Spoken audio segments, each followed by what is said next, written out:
I have a video breaking down the matchups of this series, strategic chess moves, and the game itself. In today's video, I'm going to be looking at the other side of the coin, which is the storylines headed into this playoff matchup, the NBA Finals, and what you could expect. Right off the bat, one of the first things I notice is what I'm going to call the Kyrie Irving vindication. I've lost some pretty close people to me in the past few years, so it hasn't been easy to find joy in the game of basketball when you have some real life stuff going on. I've dealt with a lot of naysayers, a lot of chaos around my name that is untrue, and I've had to answer that call, and I've had to deal with the criticism as best I can as a man that's leading my family and my tribe. So it's bigger than me. This mission is bigger than just basketball. This time around, they got to sing a different tune. And again, this is just the NBA Finals, so I could expect a lot more of this if Kyrie Irving actually wins the championship. Perkins issued out an apology. Stephen A got a video apologizing.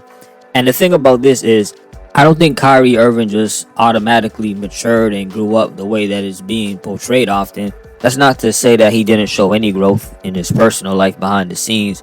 I'm just saying in terms of his character and what he stood for, and how a lot of times when he expressed it, especially if it was things that went against the status quo, it was easy to misunderstand it and just act like he was totally crazy.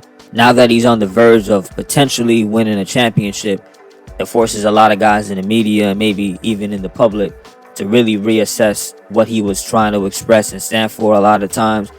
And again, I'm sure that he did his own self-reflecting over the years. My whole point to this is, he wasn't the guy that they were trying to paint him as at one point based on what he believed.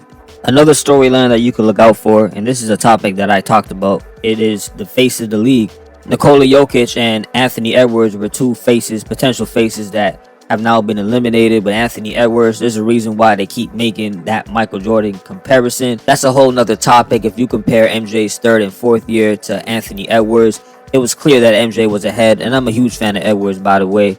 With Nikola Jokic, one-time champion, as of now, three-time MVP, it's just that even though he has all the credentials and the talent, you also need the personality, that charismatic kind of flair that goes into being that kind of guy. And so now when I look at Luka Doncic and Jason Tatum, these guys are entering their prime of their careers, or they're already in it, depending on how you see things. Luka Doncic has a chance to get his championship first one. Jason Tatum has a chance to get his first championship. This will be another player in the mix as to who will be that face, and they could take a clear lead once either or gets this year's championship. Speaking of championships, the storyline for the Dallas Mavericks, well, they're playing with house money. If they win the championship, it's going to be the story of the underdog. As you see on the screen, before the season started, they weren't even in the top 5 consideration among GMs to win the championship. Now obviously this was before they ended up making the trade to get PJ Washington and Daniel Gafford, but even when they made that trade at that point in time, they still weren't the favorites to win the title. So this will be a whole Cinderella story if they end up doing it, and if they don't, well, then put it in reverse. They had nothing to lose, they weren't supposed to be here, they exceeded expectations. No one will think anything of Dallas if they lose, and they will think a whole lot more of them if they win. On the flip side, if the Boston Celtics win, it'll be a finally moment. They got it done. It was overdue.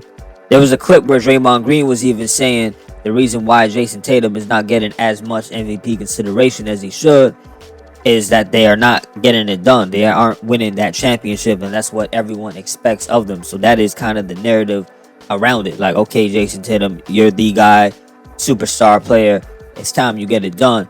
And if they win the chip, it'll be basically the Celtics got the monkey off their back, and Jason Tatum is who we thought he was, right? Again, I'm just speaking from the media perspective. However, if they lose, it's going to be a lot more catastrophic. You're going to have a lot more conversations with, could Tatum and Jaylen Brown get it done together? And I was never upset at the question itself. It was how it was covered. I wanted more of a systematic breakdown of their games. But I want to read to y'all what an NBA source just sent me. He said, Jaylen Brown, it's not so much that he's underrated, it's that he's just not liked because of his, quote, I am better than you attitude. He knows it. It's the same reason he is not as marketable as he should be. In a nutshell, if the Celtics lose, the media is going to have a field day. A lot of things will be brought up, from the Jaylen Brown contract that he just signed recently, to Joe Mazzulla being the coach and not having Ime Udoka anymore. I can also see questions about Jason Tatum being a quote-unquote leader, or can you build a team around him to get a championship? Again, fair or unfair, these are just the things that I can picture being thrown out there in the event the Celtics lose. Then we have the dynamic of Kyrie Irving facing his old Boston Celtics team that he left at one point, and Kristaps Porzingis facing his old team that he ended up leaving. In Kyrie Irving's case on Boston, he was looked to be that guy that was supposed to lead them to a championship, and with Porzingis, he was supposed to be the sidekick to Luka Doncic that Kyrie Irving is right now, that would help him get him to a championship. So this is going to be a very, very interesting thing that plays out throughout this whole series. One more thing I wanted to bring up in regards to the Dallas Mavericks, I forgot to add it on to my earlier point, so I want to put it here just before I end this video. The backcourt debate. If Mavericks win, Luka and Kyrie are going to be in all kind of debates with Clay and Steph. Jason Kidd is going to get a lot more recognition for him being a great, solid coach. And Mark Cuban will get a lot of credit for what they're going to say is him taking a chance on Kyrie Irving. And you know what? There was actually a chance. Since that negative perception of him at the time did exist, even if you think it's unfair, it was still there. Anyways, salute for listening as always. Let me know how you feel. What other stories do you think are coming about with this NBA Finals? Or are you someone who just wants to hear about the game? Well, I got a video about that already. Are you excited about this NBA Finals? Let me know all your thoughts and opinions in the comment section. And again, salute for listening. Peace.